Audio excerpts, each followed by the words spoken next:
नमस्कार।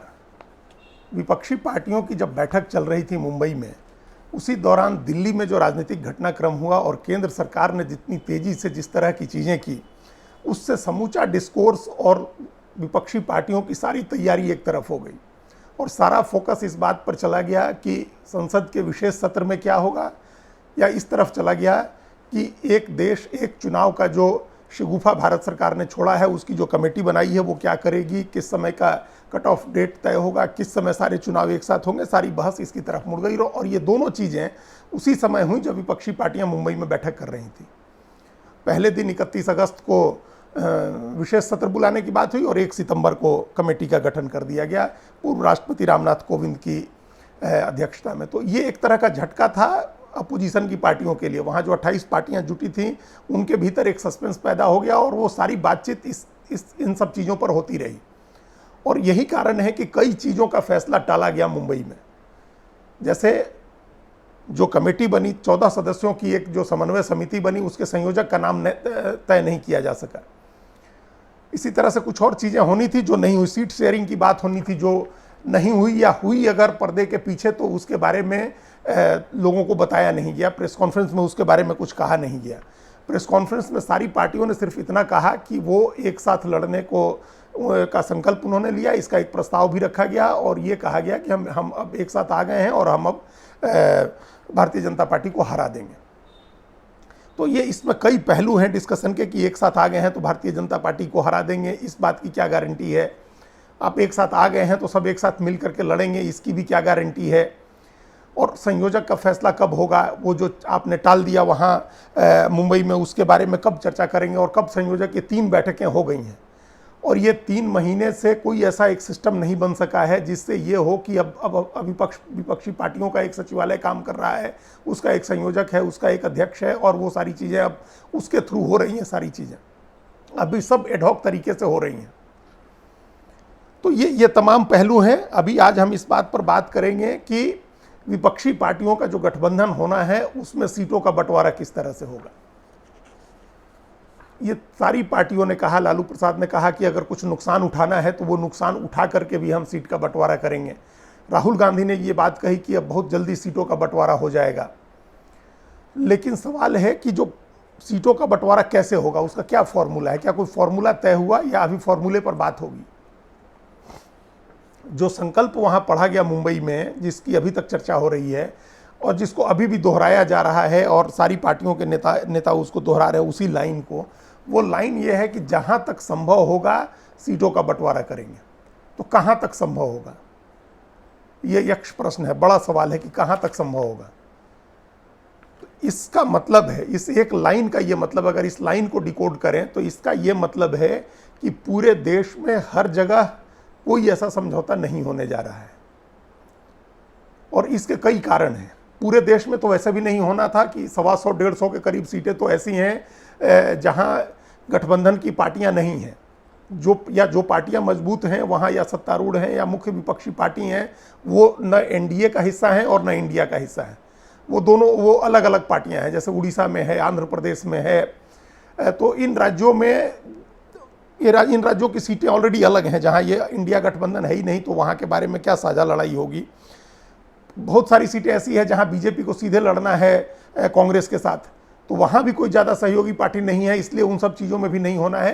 कोई 300 के करीब सीटें बनती हैं, 290 सीटें हैं जिन पर, जहां कांग्रेस भी है, जहां प्रादेशिक पार्टियां भी हैं जो इंडिया का हिस्सा हैं, और उन सीटों पर तालमेल करना है। लेकिन उसमें भी कई राज्य ऐसे हैं, कई सीटें ऐसी हैं जहाँ तालमेल संभव नहीं है। सबसे पहले वहीं से शुरुआत करते हैं कि केरल और पश्चिम बंगाल, ये 2 ऐसे राज्य हैं जहां तालमेल के रास्ते में बहुत सारी पेचीदगियां हैं, बहुत सारी मुश्किलें हैं। केरल में भी लोकसभा की 20 सीटें हैं और उसमें से 19 सीट कांग्रेस की अध्यक्षता वाले यूडीएफ के पास है।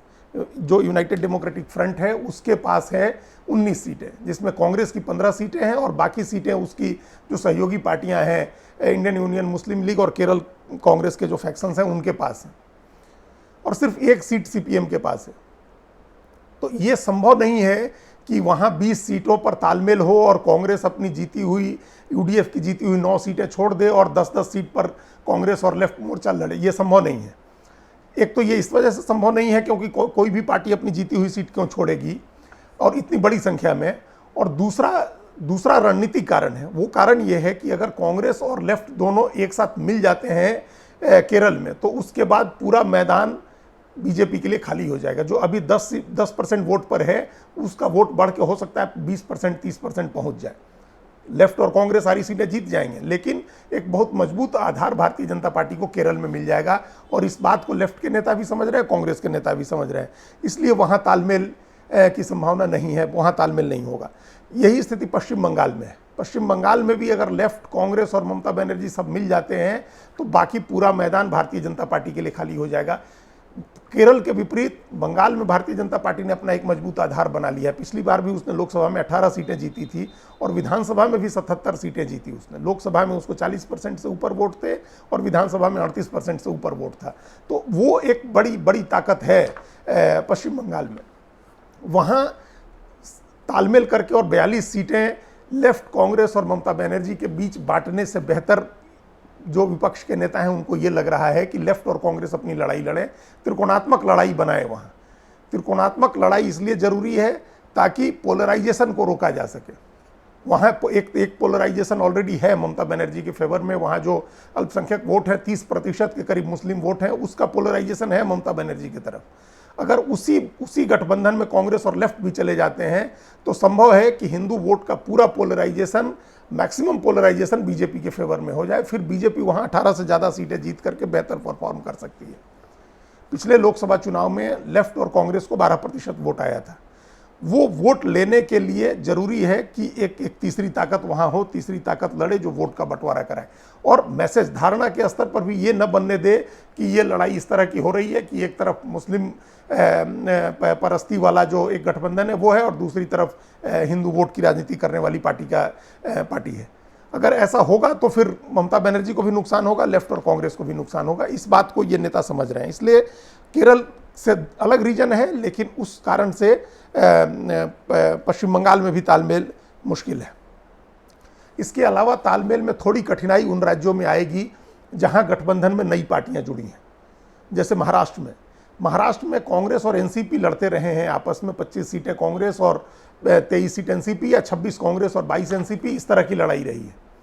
लेकिन अब उसमें शिवसेना भी है, जिसके शिवसेना का एक गुट है उद्धव ठाकरे गुट, जिसके जो मुख्यमंत्री थे उद्धव ठाकरे, और जिसको मुख्य गुट माना जा रहा है, जिसका भले आज उसके साथ विधायक और सांसद नहीं है या कम है, लेकिन वो मुख्य धड़ा माना जा रहा है शिवसेना का।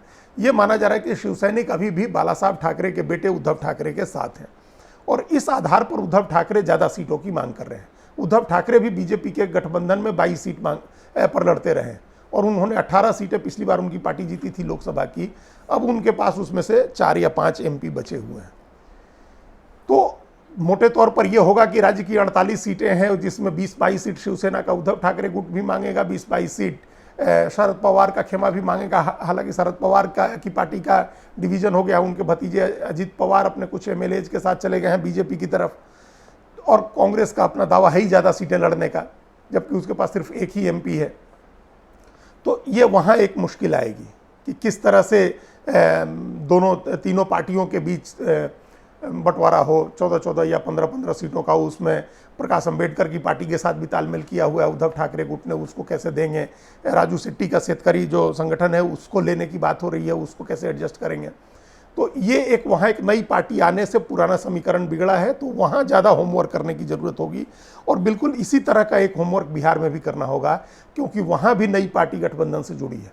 बीजेपी, कांग्रेस और आरजेडी जब लड़े थे तब उनके बीच तालमेल में कोई दिक्कत नहीं रही है, लेकिन इस बार जेडीयू भी साथ लड़ी, और ये पहली बार होगा जब आज तक जेडीयू आरजेडी और कांग्रेस के साथ लोकसभा का चुनाव नहीं लड़ी है। विधानसभा का चुनाव एक बार लड़ी है 2015 में, लेकिन लोकसभा का चुनाव आज तक नहीं लड़ा है। इसलिए लोकसभा के सीटों के बंटवारे की एक समस्या वहां आएगी, तो उसको एक सॉर्ट आउट करना होगा। उसका एक फॉर्मूला 2015 के विधानसभा चुनाव का है।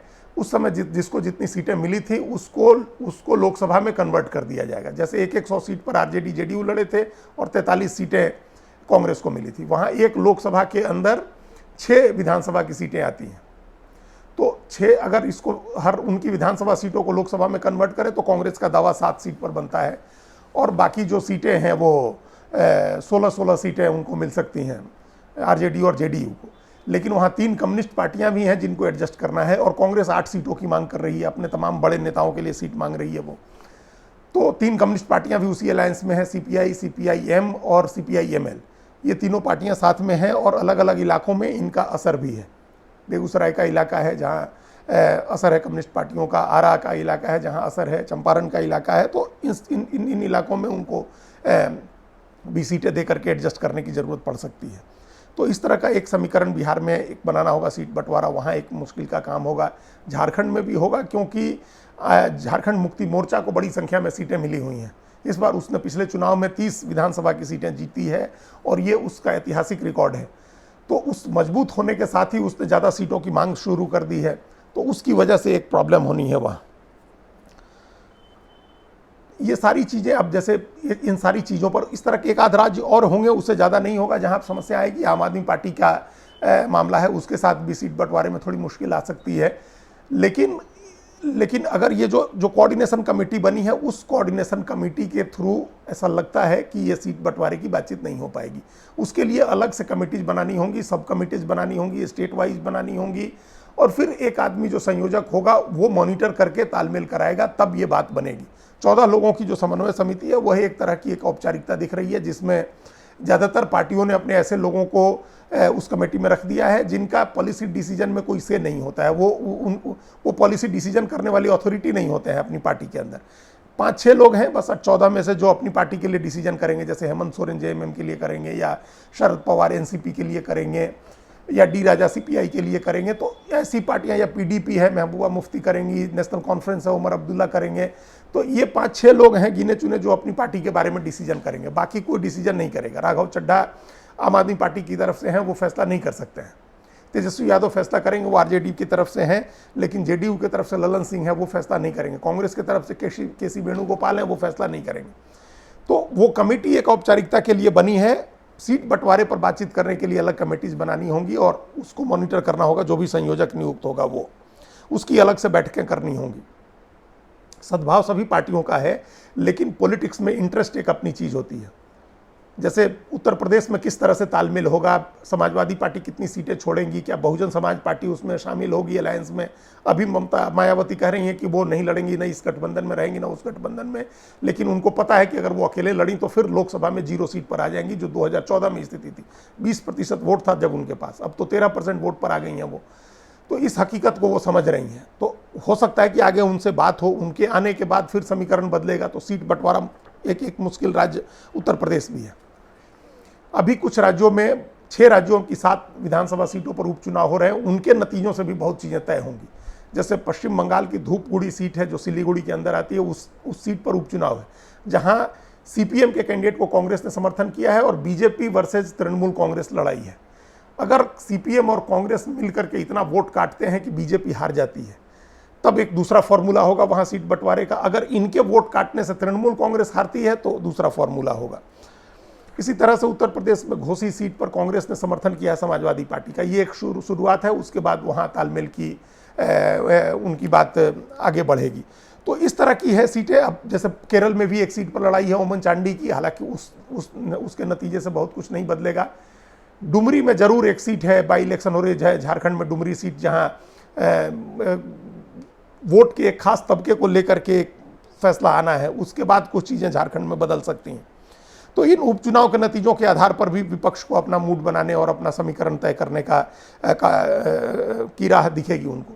तो अब ये आगे आने वाले दिनों में इस पर जब और कमेटीज बनेंगी और सीट बंटवारे की बात होगी, तो फिर हम लोग इसके बारे में बात करेंगे। लेकिन अभी सद्भाव सबका है, सारी पार्टियां ये चाहती हैं कि मिल करके लड़ें, लेकिन कई बार ऐसा होता है कि मिल करके लड़ने का फॉर्मूला अलग अलग लड़ने के फॉर्मूले से बेहतर नहीं होता है। कई बार अलग अलग लड़ना ज़्यादा बेनिफिशियल हो जाता है। तो इसको ध्यान में रख के अभी विपक्षी पार्टियां अपना सीटों का तालमेल और सीट बंटवारा तय करेंगी। धन्यवाद।